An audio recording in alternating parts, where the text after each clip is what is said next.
saan, kailanman. My favorite music radio. Ang pinaka-maaasahan, kahit saan, kailanman. So, ikaw ba, nasa tabi mo ba ang heaven? Naririnig ba lahat ng mga hinihiling mo? Well, sana.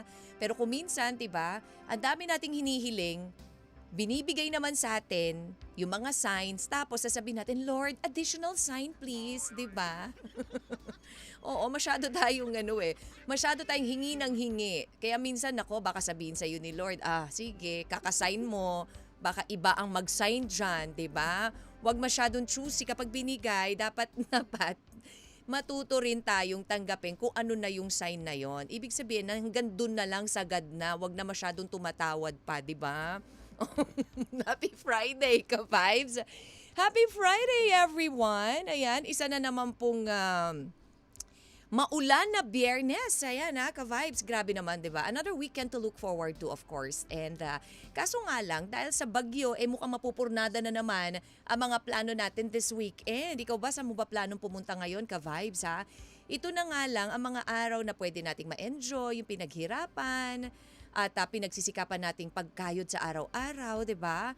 Mukhang hindi pa matutuloy dahil nga dito kay Chrissing. Pero don't worry, ka-vibes, ha? There's always the next weekend naman. Lagi nating i-look forward yung mga susunod pa na araw. Ayan na. Alam mo yun, ayaw mo nun masisave yung dapat na masave. Ayan, yung hindi ka magagastos this weekend, diba? Sabi nga nila, everything happens for a reason. Kung bakit ka biglang tinawagan ulit ng taong hindi ka na tinawagan noon, o yung taong minsan nanakit sa'yo, bigla kang kinausap ulit, diba? May reason. Yung mga ganung bagay. Kaya naman kapag may mga hindi natutuloy na lakad, may reason. Kung bakit nagparamdam ulit sa'yo isang tao, may reason. Baka may, alam mo yun, may way na rin yun, or way na rin yun ni Lord para ilayo tayo sa kapahamakan. And speaking of kapahamakan at pera na pinaghirapan, naranasan mo na bang mapahamak dahil sa pera, ka-vibes? Naku, maraming ganyan, di ba? Yung nagtiwala ka, yung pala, scam pala, di ba? Nagkaroon ka na ba nung biglang buhos ng monetary blessing na hindi mo nahahawakan ng maayos? Yun bang hindi mo akalain na magkakaroon ka ng ganung kalaking halaga kaya na-overwhelm ka at ginamit mo ito at hindi mo na pinag-isipan kung ano palang magiging consequences after mo magamit yan? Halimbawa na lang yung iba nanalo sa loto dahil inisip nila na sobra-sobra naman ito, hindi mauubos. Nako ha, mauubos at mauubos yan kaya kaliwat kanan ng paglulustayan worst. Yung iba nalululong sa sugal dahil maraming pangtaya. Ang ending, hindi lang naubos, nagkautang-utang pa. Maraming ganyan na yung mga nalulung po sa sugal. Diba halos hindi na makauwi, halos gumagapang na dahil nga nangyari, naubos na sagad lahat. Ayan. Or, as simple as nakatanggap ka ng higit pa sa kinikita mo, kaya ang tendency is naglulustay ka dahil nga nagkaroon ka ulit ng higit pa sa budget mo. Diba maraming ganyan Sabi nga nila, if ikaw ay merong 100,000, spend it yung half lang para merong ka pang masisave. Hindi yung ubus biyaya ka. Naranasan mo na ba yan, ka-vibes, yung ano ang worst experience mo pagdating sa pera or may kakilala ka ba na nasilaw sa pera? Sabi nga ng iba, money is the root of all evil. Totoo naman. Pero ang totoo, ka-vibes, hindi pera kundi ang labis na pagnanais para dito. Yung gusto natin talaga na agad-agad magkaroon tayo ng pera at yung harmful actions na pwedeng magawa natin dahil sa pera ang nagiging ugat ng kasamaan. Naku, ka-vibes kaya nga minsan, 'di ba? Kahit hindi natin pera nasisilaw tayo. Naku, pag minsan may makikita tayo ng malaki-laking pera, ginagalaw natin kahit alam mo naman na hindi iyon sa'yo. Nasa tao lang talaga ka-vibes Kagaya na lamang po ng ating letter sender for today. Naku po, ha? Kaya mo bang kasuhan ng kadugo mong nang loko sa'yo, ka-vibes? Abangan nyo po ang ating letter for today na babasahin maya-maya lamang. And syempre, ka-vibes, welcome to Love Me, Kathy G. Ngayon pong araw ng Biyernes, kasama nyo na naman po ang gabay nyo sa Usaping Pag-ibig. Ngayon pong malamig na Biyernes, painitin natin yan syempre sa pagbibigay ng payo sa ating letter sender later. Kaya ka-vibes, smile ka naman dyan. Lalo na po sa mga nanonood po sa atin sa Facebook Live. Kamusta po kayo? Hello and thank you so much sa inyo pong panonood at pakikinig. Siyempre, walang bibitiw. Tuloy lamang po ang tugtugan dito sa Love Me, Kathy G sa 92.3 FM Radio Manila. your favorite music radio, Ka-Vibes. Love And Ka-Vibes, Love Me Kathy G po inyong pinapakinggan pa rin. How are you? Ayan, inabot ka ba ng ulan kanina, Ka-Vibes? Ikaw ba ngayon ay nasa lansangan? Nako, ingat-ingat ka vibes ha dahil nga po according sa pag-asa, ang mararanasan nating pag-ulan ay magpapatuloy. Ayan, dito po sa Metro Manila, asahan po natin ang mga pag-ulan, katamtaman hanggang sa malakas na pag-ulan po ang pwede nating maranasan dito sa Metro Manila. And of course, yung mga binabagyo, dahil dito nga sa bagyong si Krising, ingat-ingat lamang po ka-vibes. Ayan, smile ka naman dyan. Ako, kaya mo bang kasuhan ng kadugo mong ng loko sa'yo? Meron na ba ng loko sa'yo ka-vibes? Kadugo mo ba ito or ibang tao, 'di ba? Mas marami siguro syempre yung hindi mo kadugo. Dahil sa dami ng mga naglalabasan ngayon ng mga scammer, 'di ba, na papaasahin ka, papaniwalain ka na totoong ganito ganyan, kikita na malaki ang pera mo. Or kung minsan naman hihingin yung tiwala mo, magpapakatiwala ka naman ng todo-todo, tapos ang ending, sasaktan ka. Ang dami ng kung ano-anong pwedeng mangyari ka vibes. Kaya nga 'di ba sabi nga, dapat maging maingat tayo. Lagi tayong, alam mo yon, maging mapagmatsyag sa bawat hakbang na ginagawa natin sa buhay. Well, abangan nyo na po ang ating story for today coming from Leah. Si Leah po na napasulat sa atin at may mga katanungan. Ako, medyo mahirap ang katanungan nitong si Leah dahil hindi niya na-imagine na mismong kadugo niya, hindi lang basta kadugo ha, sobra-sobra pa dun, ayun, ang manloloko sa kanya. Ang gagawan siya ng hindi maganda. Ang sakit lang, 'di ba? Na dapat yun yung magbi-build sa yun yung gagabay sa pero iba ang nangyari. Saying hello muna again sa lahat po ng mga nanonood sa atin sa FB Live. Hello po sa inyong lahat. Thank you so much. Jordan Ray from Napa, California. Hope all is well with you. Thank you, Jordan Ray. Ayan, kina Hans Manrique, Gloria Kimishano, William Mortel and Miss Altesa Sino Cruz. Sala po ng mga nakatutok din po ngayon sa kanilang mga radio. Hello po sa inyo dyan. Kamusta naman ang mga nagmunggo? Tapos ka na bang kumain ng tanghalian ka vibes? Oo. How's your munggo? Munggo na may kasamang pritong Gigi. Munggo na may kasamang yung lechon kawali. Wow, sarap, nakakagutom, 'di ba? At dun sa mga nagle-late lunch naman po dyan, bilis-bilisan mo na mag-aalauna na ka vibes, ha? Baka marami ka pang gagawin, baka mayroon ka mga nirarush. Remember, weekend ngayon, kaya naman dapat tapusin na maaga para makauwi din na maaga ka-vibes. At yun nga, syempre sa lagay din ng panahon ngayon, kailangan talaga hindi basta-basta kung saan-saan pa nagpupunta. Kung wala namang importante, umuwi na lang para safe ang lahat. Saying hello din sa lahat po ng mga nakatutok sa atin sa 102.3 Baguio. Ang lamig dyan siguro, di ba? Kamusta naman ang mga strawberries dyan? And of course, sa Jensan, ang walang humpay na mga tuna. 97.5 ka-vibes. Thank you sa inyong pakikinig. Walang bibitiw. Siyempre, antabayanan nyo na po. Susunod ng ating babasahing letter coming from Leah, dito lang yan sa Love Me Kathy G sa 92.3 FM Radio Manila, your favorite music radio, Ka-Vibes. 92.3 FM Radio Manila, your favorite music radio, Ka-Vibes. Maybe this time, alam mo na ang magiging sagot kapag ang kadugo mo ay niloko ka. 'Di ba? Ang ating po Kathy G as ay kaya mo bang kasuhan ng kadugo mong nang loko sa'yo? Maybe this time, napag-aralan mo na kung ano yung dapat mong gawin. Maybe this time, napag-isip-isip mo na hindi ka na magpapaloko ulit after kang lokohin. Or maybe this time, handa ka nang humarap ulit sa panibagong hamon ng buhay after kang saktan, after kang lokohin. Well, abangan nyo na po ang ating story for today coming from Leah. Ang story ni Leah na hindi niya maintindihan bakit Kathy G of all the people na kailangan lokohin or manloko sa akin, ito pang taong to. Pero ano bang dapat kong gawin? Kailangan ko ba siyang kasuhan? Kailangan ko ba siyang, kailangan ko ba magalit sa kanya? At kanino nga ba to? Kanino nga ba or sino nga bang nakagawa ng ganito kay Leah? Abangan nyo na lamang po ang story niya. Well, ang story na punong-puno ka ng pangarap sa buhay Pero dahil sa isang iglap, dahil sa pagkakamali ng ibang tao, nawala yung pangarap na yon, 'di ba? Pero ano't ano pa man, dapat hindi pa rin tayo mawalan ng pag-asa dahil laging ang sarap mangarap. Million dreams. Lagi nating tandaan. Ka-vibes. Abangan niyo po ang story ni Leah. Dito lamang po yan sa 92.3 FM Radio.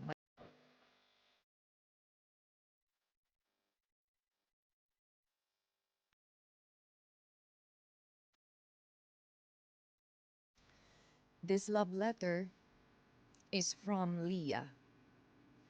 Dear Kathy G, magandang tanghali po sa inyo, lalo na sa lahat ng mga nakikinig ng inyong himpilan. Nais ko lang po sanang ibahagi ang kwento ng aking pamilya na sana'y kapulutan ng leksyon sa pagiging totoo. Ako po si Leah, hindi ko tunay na pangalan, mula sa lugar na tinatawag na Northern Gateway, ang Bulacan Province. Isang college student na kumukuha ng kursong tourism, Kathy. Pangarap ko ito at ng papa ko. Sa totoo lang, Kathy, malaking adjustment ang nangyari sa buhay ko. Ang nararanasan ko ngayon ay hindi ko kinalakihan.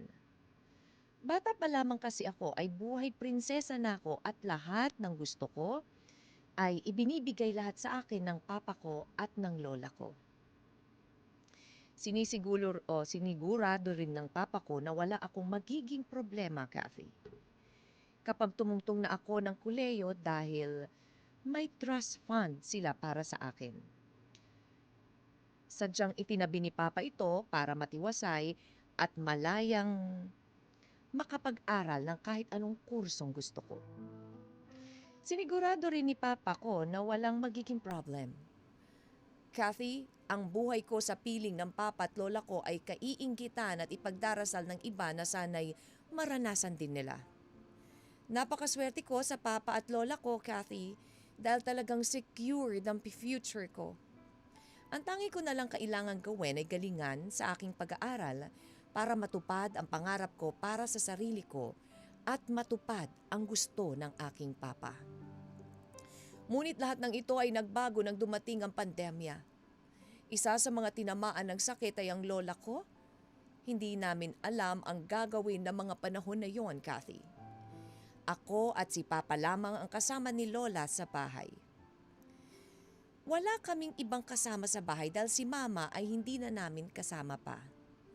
Pumupunta-punta lang ako kay mama kapag weekends dahil matagal na silang hiwalay ng aking papa.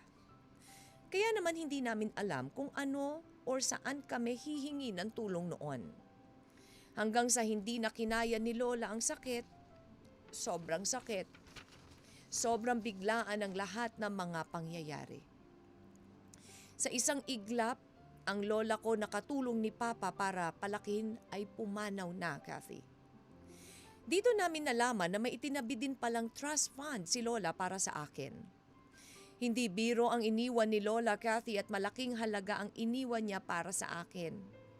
Ngunit dahil minor de edad pa ako noon, ay hindi ko pa ito magagalaw ng walang basbas ang aking magulang o guardians.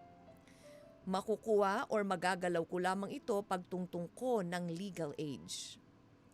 Wala naman yun sa akin, Kathy. Secure naman ang buhay ko dahil nandyan si papa sa tabi ko.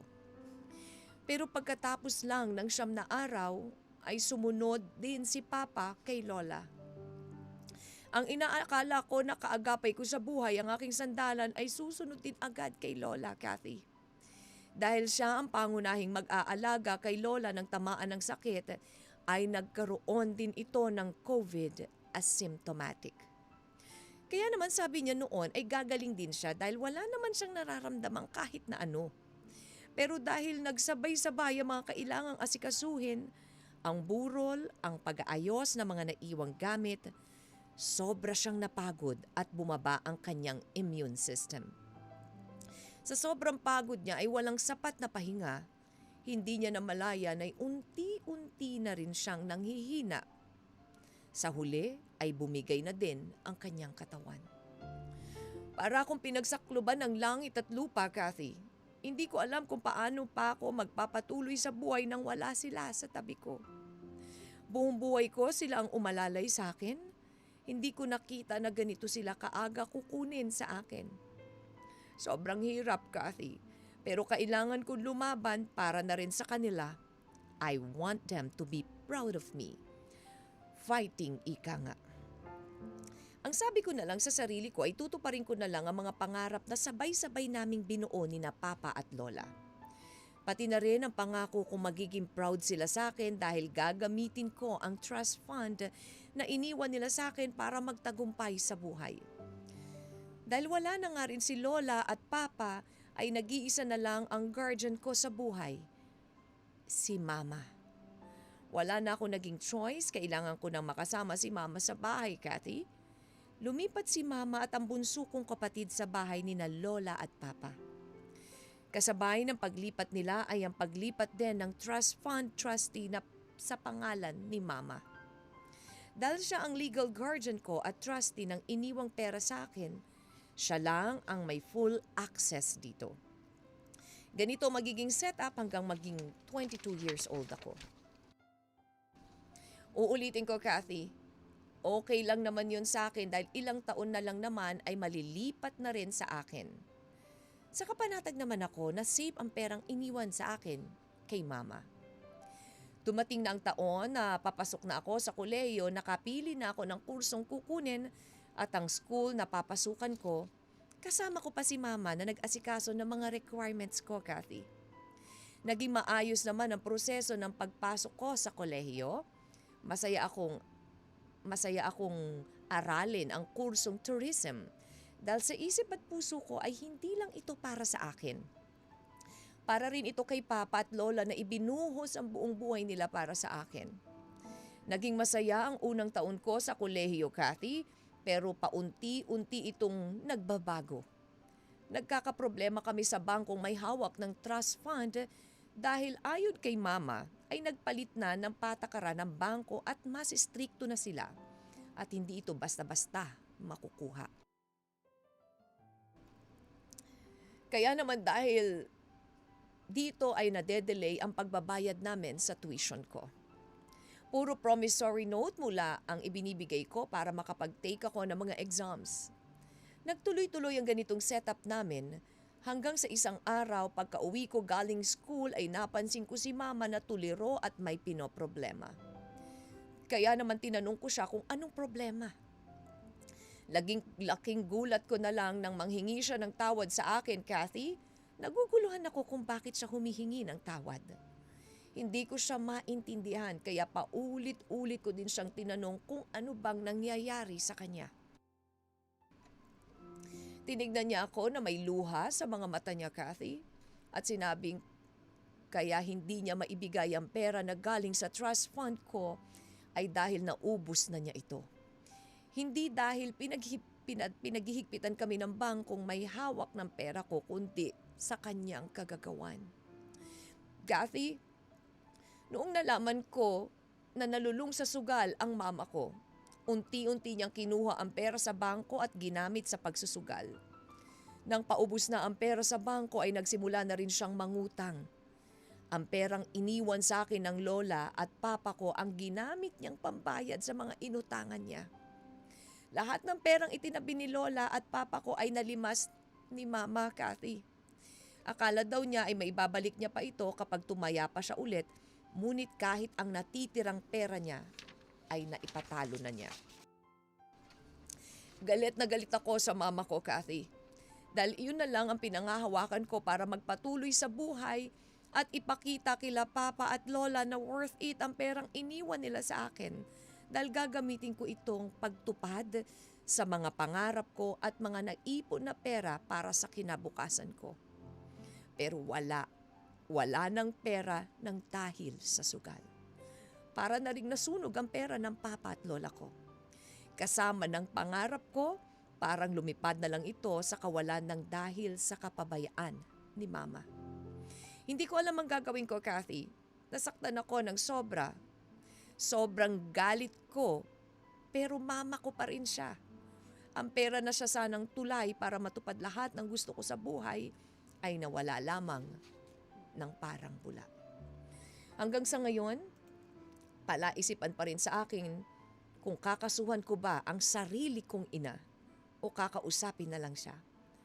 Paano ko siya papanagutin sa mga ginawa niya sa akin? Paano ko siya mapapagbago?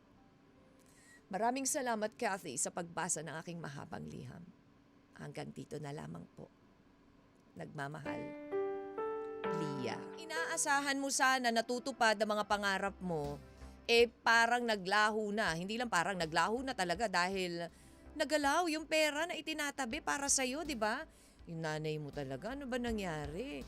O iba talaga kapag sugal na eh. Iba talaga kapag nabisyo na ang isang tao. Kahit na anong gawin mo pa, malululong at malululong na, lalo na sa sugal. At yun nga ang nangyari dito sa nanay nitong si Lia na pati yung pera na pinagkatiwala lang sa kanya, nagamit na ng kanyang nanay. Ano nga ba gagawin ko, Cathy G? Alam mo yung galit na galit ka? Di ba? Yung parang pinagkatiwalaan ka eh.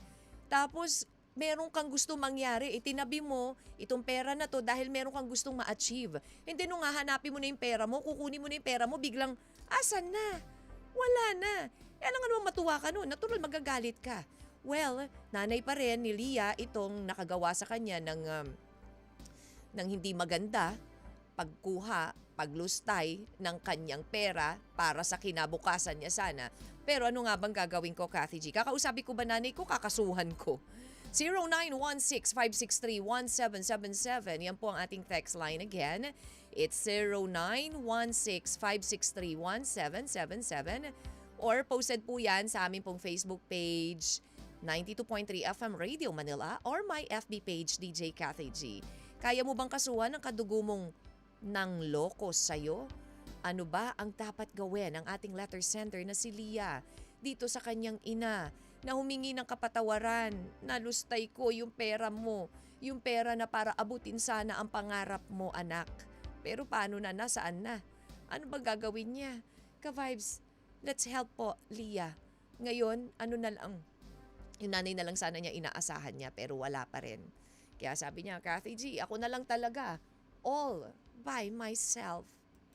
Payuhan po natin si Lia, ka-vibes. Masalanan kung nagmamahal ka lang. Pero kung minsan may mga taong hirap mahalin, di ba? Oo, yung mapapasabi ka na lang lahat na ginawa mo na yung effort, lahat na binigay mo na. Pero ang hirap pa rin mahalin. So ano pa bang kailangan mo? Ano pa bang gusto mo, di ba? Nagmamahal lang ako. Oras po natin, 1:59 na, ka-vibes, and you're still listening to Love Me, Cathy G. Ang ating pong letter sender na si Lia, naku po. Ay, higang malalim dahil lang nanloko sa kanya ay mismong sarili niyang ina. Kaya mo bang kasuhan ng kadugo mong nanloko sa'yo? Ayan, dahil po ang trust fund na itinabi, ibinigay sa kanya, inipon para sa kanya ng kanyang lola at ganun din ng kanyang papa para mabuo ang kanyang pangarap ay naglaho na parang bula mula nang maitransfer ito at para dahil nga menor de edad pa siya, ibinigay muna sa kanyang ina. Pero ang kanyang ina ay naku po, ang nangyari imbis na alagaan at para matupad naman ang pangarap ng anak, ito pa yung naging reason kung bakit ngayon parang nalulungkot at galit na galit yung kanyang anak. Sabi, alam nyo ba ka-vibes according to Investopedia, ayon sa Investopedia, ang trust fund ay isang tool sa pagpaplano ng mga ari-arian na humahawak ng pag-aari o mga assets para sa isang tao o isang organisasyon. Ang mga trust fund ay minsang tinatawag na trust, maari itong humawak sa iba't ibang uri ng assets tulad ng pera, real property, stocks, bonds, isang negosyo, isang kombinasyon na maaring uri ng pag-aari o assets. Yan po yung trust fund. O yayamanin, diba? Oo, eto, alam mo ba, itong story mo, Lia, kailangan ko pa ito idulog sa abogado para lang maintindihan ko maigi. Kung pwede mo bang kasuhan ang iyong ina. Kung pwede ba at anong kaso ang nararapat para sa kanya. Kung ikaw ay talaga magsasampa ng kaso sa iyong nanay. But then, sabi nga, nanay mo pa rin yan. Jordan Ray, hello to you. Yan again sa Napa, California. Kier Mondoyo, hello to you also. Cathy G, sabi ni Nozalan Latsky, ang masasabi ko lang, pag-usapan na lang nila ng mag-ina ang problem nila kasi ina rin yan. Ina pa rin yan. Mahirap sa loob yan kung kakasuhan mo ang sarili mong ina. Pag-usapan nyo na lang na mabuti para hindi na lumaki. Salamat, Idol. Palagi kami nakikinig from Catarman, Samar. Thank you so much po, Nalason family. And happy fiesta sa Barangay Makagtas. Ayan, salamat po. Thank you so much for always listening. And sabi naman ni Sari Lerma, Cathy G, depende po kung gaano kabigat yung ginawa. Ito yung kanina. May iba kasi na kahit mabigat yung ginawa, pinapatawad pa din. Pero may iba naman, kahit kapamilya, kinakasuhan talaga. Sa letter sender naman, napakahirap ng pinagdadaanan po niya. Oo, imagine, sarili niyang ina ang kanyang pinoproblema. Sarili niyang ina ang dumustay ng kanyang pera para sa kanyang pangarap sana. Ma'am si Jigin, hello to you. And also to William Mortel and Gloria King Misiano. Ayan, ka-vibes, ikaw, kung ikaw ang nasa sitwasyon ng ating letter center, ano bang gagawin mo? 0916-563-1777. Yan po ang ating text line na at kung nahulaan nyo na rin po ang ating title for today, i-send mo na yan kasama ng iyong reaction, ka-vibes. Dito lang sa Love Me Kathy G sa 92.3 FM Radio Manila, your favorite music radio. Ka-vibes, oras po natin, 2:02 na. Weather lang. Oh, ang panahon din ganyan, paiba-iba. Hindi mo matimpla. Kaya mo bang kasuhan ng kadugo mong nang loko sa'yo, ka-vibes? Yan po ang ating Kathy G ask. Alam niyo ba, ang ating letter center na si Leah ay nagtatanong, napapaisip, ano bang gagawin ko, Kathy G? Siyempre, yung kanyang lola at ang kanyang papa nag-ipon ng pera para sa kanya. Binigyan siya ng trust fund para paglaki niya, pag siya'y nag-college na, ay meron siyang panggastos na makukuha. Pero naglaho ito dahil minor de edad, kailangan mo ng mga laga sa kanyang ina mismo at i-transfer muna ang kanyang trust fund sa kanyang ina, sa pangangalaga ng kanyang ina hanggang sa mag-age 22 siya. But ang problem is, nalulung po sa sugal ang nanay nitong si Leah at ang kanyang trust fund na ibinigay ng kanyang lola at papa ang nagalaw nito't nagamit. Ang pagtatagpo ng isang trust fund ay kinabibilangan ng maraming partido ha. Ang guarantor, benepisaryo at ang beneficiary, ayan, at ang trustee. At ang trust fund ay maaring magkaroon ng higit sa isang beneficiary. Ayan, depende na lang kung ilan yung ilan kayo na ipagbalagyan nun. Ayun. Okay, so ito po, sabi naman ni Farges Real, para sa ating sender, kapag meron tayong sapat na oras, mapag-uusapan ng anumang problem, ay masusolusyonan. Hindi porkit pwede o may batas na para sa mga taong nagkamali ay pwede na natin itong i-apply. Dapat isaalang-alang pa rin natin ang magiging impact sa hinaharap. Lalo na sa sitwasyon ng ating letter sender na mama pa niya mismo. May oras pa para ayusin ang lahat. Tamang pag-uusap, kalakip ang respeto at malalim na pag-iintindi. God bless po, Kathy G. Ingat, maulan na. Ingat din kayo. Always listening po dito sa JC Graphic Sublimation de Paro, North Caloocan. Together with my childhood best friend. Wow, Rams Angko Alikaway. Hello, Rams. Ate Jelly Clarissa, Ate Merly Maki, and of course, sa kanyang my loves na si Jemar. Ayan. And this one naman, sabi ni Miss Teresa, Sabado. Hello dyan sa Hong Kong, Miss Teresa. Depende po kung major na pagkakamali dapat kasuhan para hindi na maulit sa susunod na henerasyon. And this is to answer the question, kaya mo bang kasuhan ang kadugo mong nanloko sa'yo? Pero paano kung yung kadugo mo na yan ay ang mismong sarili mong ina? Ayan, thank you. Darwin Rosel says, oo, hindi ko po kinukonsinte ang mali. Yang ginawa kahit kadugo ko pa. Eto nga ngayon, eto yung twist. Nanay mo nanay niya, yung nagloko at kumuha ng kanyang pera. Kung ako, depende sa kasong ipa-file ko or kami sa kanila at kung gaano kalaki ang ikakaso namin sa kanila. And base po, yan, according po ay hello to Attorney Will, thank you so much. Ayan, sabi niya. And ang pwede lang isampa ay civil liability. Ayan, kapag committed ng spouses, ascendants, and descendants or relatives by affinity in the same line. Ayan. So, hindi pwedeng criminal case under Article 332 Revised Penal Code. O, di ba? Thank you, Attorney Will. Ayan. Hello. Hello na rin to my best buddies, Don. And ayan, ka-vibes meron pa po kayong oras para magbigay pa ng inyong payo, reaksyon para sa ating ka-vibes letter sender na si Leah, 0916-563-1777. Tuloy lamang po tayo sa tugtugan dito lang sa Love Me Kathy G sa 92.3 FM Radio Manila, your favorite music radio, ka-vibes. 2:46 po ang ating oras and syempre dito na tayo sa ating final hour ng programang Love Me Kathy G. Kamusta ka naman, ka-vibes? O napahingang malalim ka ba? Sa ating letter sender na si Leah na litong-lito ngayon, hindi alam kung anong gagawin niya after nga na magamit ng kanyang ina sa bisyo, sa sugal, ang kanyang pera na ipinamana sa kanya at iniwan sa kanya ng kanyang lola at papa na pinaghirapan din naman itong dalawa na tumayo at nagsilbing ama, ina sa kanya, ang kanyang lola. So ano ngayon ang gagawin ko, Kathy G? Kakasuhan ko ba nanay ko? Kakausapin ko ba siya? Paano ko ba siya mapapagbago? Para sa akin bilang isang ina na nagkakamali, hingi na lang siya ng patawad at babawi na lang siya sa next chapter na lang ng iyong ina. Mario Centino po from Cavite. Thank you, Mario Centino. Blood is thicker than water. Ika nga, ka-vibes. Salamat po at maraming salamat sa lahat po ng mga nagpadala, nag-effort again na magbigay po ng kanilang payo't reaksyon para sa ating letter sender na si Lia. Ayan. Alam nyo, ka-vibes, masakit isipin na may mga taong hindi marunong magbigay ng pagpapahalaga sa paghihirap ng iba. Pero hindi dapat ito maging hadlang para mapigilan tayo sa mga gusto nating gawin. And for you, Lia, nakakalungkot man isipin na sarili mo pang ina ang sumira ng pangarap mo, but I'm sure nagsisisi rin siya sa ginawa niya. I think much better if kausapin mo yung nanay mo at sabihin mo sa kanya ang pangarap mo na sana sa pera na iniwan ng lolo't papa mo or ng lola at papa mo. Nanay mo pa rin yan eh. 'Di ba? Kahit na anong mangyari, nanay mo pa rin siya. Kaya sigurado naman ako na hangad din niya na matupad pa rin ang pangarap mo. Talk to your mom. Mas madali kang makaka-move forward if marunong tayong magpatawad kahit pa sa taong hindi natin inaasahan na gagawa sa atin ng hindi maganda or manloloko sa atin. At iyon ang ating ina.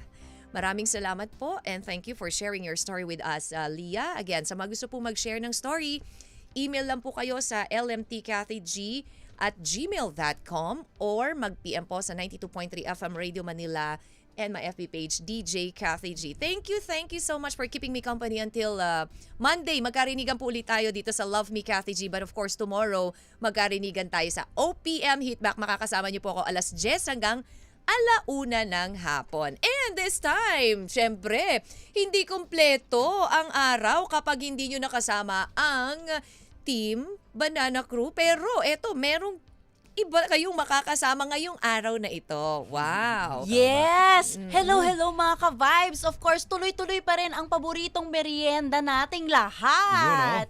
Siyempre, pansamantala muna tayong nandito at makakasama nyo sa Banana Crew. Ako po si Chloe Weber. At ako naman si DJ Sigel. Aba, Yes. diba? Diba? Kakaiba maririnig nyo ngayon ng mga boses na makakasama nyo ngayong hapon ka-vibes. Pero bago ko sila bitawan, syempre, eto muna ang mahiwagang tanong. Wow! May tanong. Oo, talaga. Oo, diba? Ikaw ba? O sino ba gusto mauna? Sige. Ladies Chloe. first? Okay, Okay, ladies ladies first. first. Oh, kasi galing ata to sa kanya eh. Ay, galing ba sa akin to? Payag ka ba na magka-superpowers? Pero ang galing Galing sa sa kanya. kanya. Yeah, galing sa Parang kanya. familiar sa akin yan. Pero ang kaya mo lang liparin ay hanggang 1 inch. Actually, gusto kong maging superhero. So, syempre, payag ako magka-superpowers. Kahit pa paano, no? Okay na yung 1 inch. Ay, gumanong ka na lang, Kahit di 1 ba? inch lang. Lutang lang yun eh. Actually, kahit na nagano ka, hindi pa nga eh. May nangyayari ba? Parang naka-hoverboard lang. Ikaw, sige. Ako naman, payag na ako at least di nakakangala yun, di ba? Biyahe ka lang, lakad-lakad ka lang. Oh, ganun lang, no? Ganun lang. At least hindi mangangala yung legs mo. Fairness, Okay siguro na rin. kaya mo to naisip, Sigel. Pangarap ko po 1 talaga inch. na ano eh. na Pangarap mo superpowers. maging magkaroon ng superpowers. Tsaka invincible. Pero Oh. tuwing tatawid lang. Akalain mo. Oo. Invisible. Invisible pala. Invisible. Invisible ka, pero Para at least pagtatawid. makakatawid ka ng dire-diretso. Oo, pero Kahit di pa ka ano nga lang- yan. Di ka nga lang kita ng mga Mga driver. super, mga Parang driver. kakaiba talaga yung mga gusto mo, no? ikaw ba, Chloe? Ano pa, bukod sa 1 inch na magkakaroon ka ng superpower, yung talagang bibigyan ka ng superpower, anong gusto mo? Masasabi ko talaga dyan, gusto kong maging mabilis. No. Oh, Ah, The Flash. The Flash. Ikaw ang girl version ni The Flash. Yes. So, Ay. di ba? Oh, kung meron Favorite tayong The ko Flash, yan. meron tayong Invisible. Invisible Man. O sige, bago Invisible Man. pa maging The Invisible Flash, the girl version at Invisible Man itong kaharap ko, dalawa Yan. dito. Sigel and Chloe Weber na makakasama niyo po for Banana Crew. Kaya ka-vibes ha, walang bibitiw, tutok lang dito sa 92.3 FM Radio Manila. Your favorite music radio. Ka-vibes! 92.3 FM.